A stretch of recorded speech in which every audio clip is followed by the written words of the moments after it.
Hampshire Department of Transportation is telling state lawmakers to proceed with caution.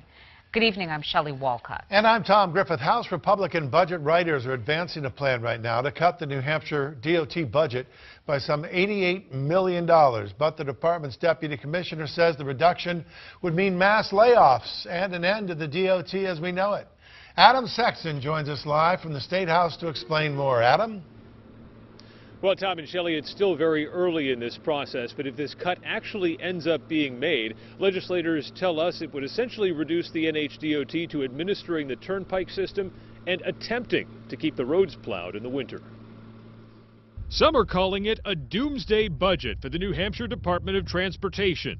Thursday morning, the House Finance Committee will vote on an $88 million cut to the DOT. Officials say it would result in nearly 700 layoffs. That's approaching half of the department's workforce. This is a downward spiral of incredible proportions that would affect public safety.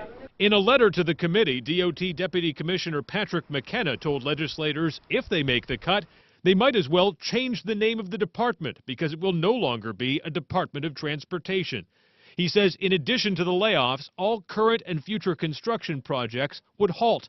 Two-thirds of all DOT maintenance facilities would close, and the state would stop maintaining all but the most highly traveled roads, leaving the rest to towns and cities. Municipalities would have to accept that responsibility, or I guess individuals could get out there and plow the roads themselves.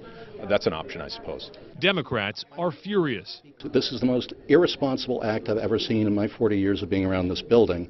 A complete lack of courage, a complete obedience to a political dogma of a party position that doesn't allow for movement and flexibility as conditions merit. But Republican leaders advancing this budget say there is a plan. I personally am going to support additional revenue when this comes to the floor. I think that's the only responsible thing to do.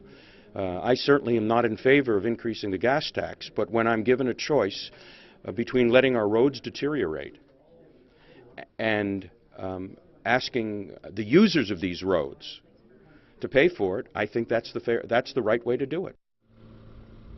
Representative Neil Kirk, who you just heard from there, is the chairman of House Finance. He cautions that it is still very early in this process and says he is simply trying to draw up a budget based on the existing revenues. But Democrats say it is a risky proposition to attempt to solve this problem on the House floor rather than fixing it now.